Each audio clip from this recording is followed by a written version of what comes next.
Este podcast, elaborado por una estudiante de licenciatura en Ciencias Sociales, habla sobre aquellos orígenes de Roma y el comienzo de una nueva república.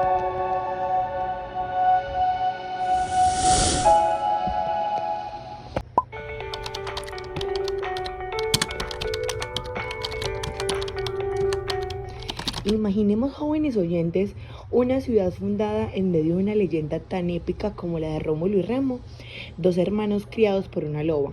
¿Cómo pudo una historia tan mítica dar origen a uno de los imperios más poderosos de la historia? Esta es la historia de Roma, una ciudad que nació de la leyenda y se convirtió en la realidad.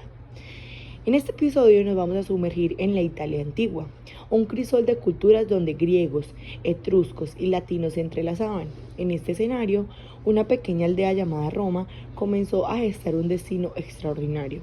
La fundación de Roma no fue un hecho aislado, sino el resultado de siglos de migraciones, conflictos y fusiones culturales. Pero, ¿qué factores convergieron para que una ciudad-estado relativamente pequeña se convirtiera en el corazón de un imperio que dominó 3 continentes? La respuesta a esta pregunta nos llevará a explorar desde los mitos fundacionales hasta las complejas dinámicas políticas y sociales que modelaron a Roma. Hoy exploraremos todos aquellos mitos fundacionales que dieron a la forma a la identidad romana, la realidad histórica detrás de estas leyendas, el nacimiento y la consolidación de la república. Finalmente, su asombrosa expansión y el legado que dejó en el mundo. En este viaje a través del tiempo nos permitirá comprender cómo una pequeña comunidad se transformó en un imperio que dejó una huella imborrable en la historia de la humanidad. ¡Wow!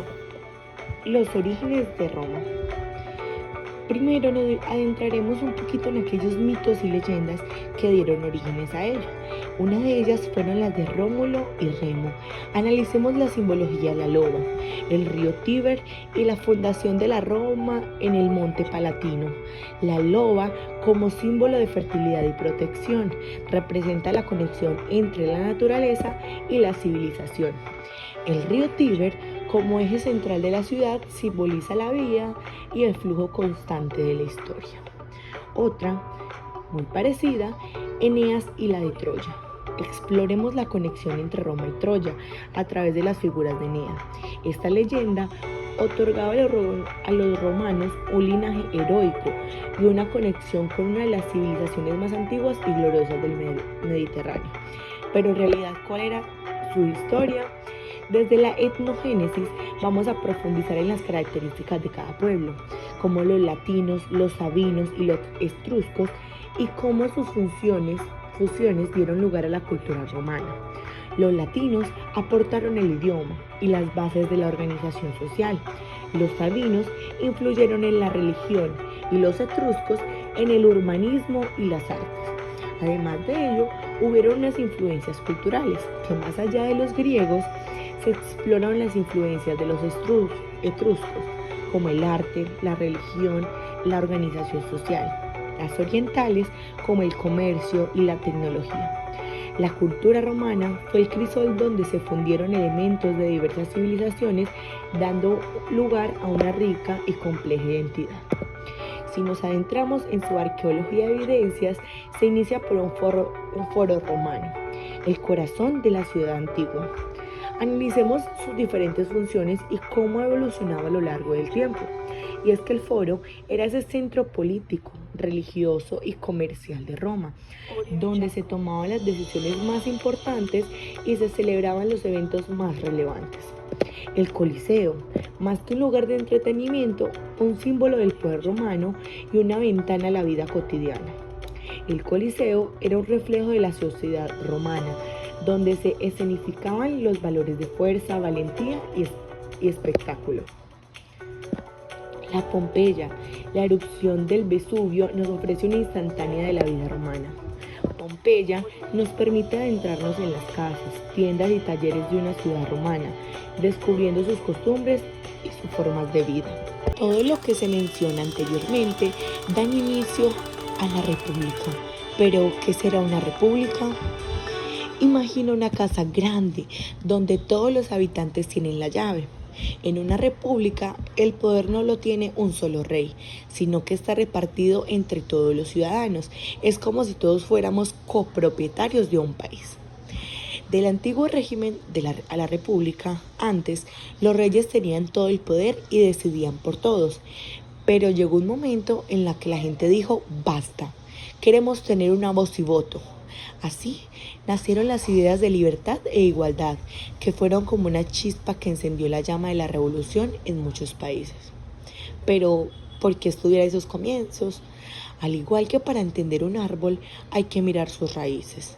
Para comprender las democracias actuales, debemos conocer sus orígenes. Los errores y aciertos del pasado nos sirven de guía para el futuro. En primera instancia, hablaremos sobre las crisis del antiguo régimen y el surgimiento de la república. ¿Cuáles fueron aquellas causas de la crisis? Vamos a imaginar una olla a presión. El pueblo estaba cada vez más descontento con los altos impuestos, la desigualdad y la falta de derechos.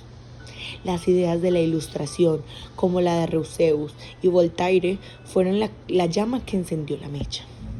Algunas revoluciones y cambios políticos fueron que la gente se cansó de ser gobernada por reyes y decidieron tomar el poder. Revoluciones como la francesa y la americana fueron momentos claves en esta lucha por la libertad. Algunos de los principios fundamentales de la República se basan en tres pilares que son la soberanía popular, que es el poder reside en el pueblo, la división de poderes para que nadie tenga demasiado poder y los derechos individuales desde la libertad e igualdad. Pero realmente, ¿cómo se dio la construcción de las nuevas instituciones? La elaboración de las constituciones es como la regla de un juego de un país. En ella se establecen los derechos y deberes de los ciudadanos, así como la forma de organizar el gobierno. Desde la organización del poder se crearon nuevos órganos de gobierno, como los parlamentos y las presidencias, para representar al pueblo y tomar decisiones. Algunos de los desafíos iniciales que enfrentaron fue construir una república, que no fue para nada fácil. Hubo muchas discusiones y conflictos sobre cómo organizar un nuevo sistema. Así, también existieron muchos conflictos para su consolidación. Algunas de las luchas internas, al igual que en una familia, dentro de las nuevas repúblicas surgieron diferentes grupos con ideas distintas. Esto llevó a conflictos y guerras civiles. Para su expansión territorial, muchos países buscaron expandir sus fronteras para controlar más recursos y aumentar su poder. Y en el desarrollo de la legislación se crearon nuevas leyes para regular la vida en sociedad y proteger los derechos de los ciudadanos. Finalmente, dejaron un gran legado y unos grandes retos, entre ellos los valores fundamentales, como los de libertad, igualdad y democracia, son el legado más importante de las primeras repúblicas. Algunos de sus desafíos actuales, a pesar de los avances, las repúblicas siguen enfrentando desafíos como la corrupción, la desigualdad y los conflictos. Una de las grandes lecciones para un futuro es que al estudiar esta historia podemos aprender de los errores del pasado y construir un futuro mejor.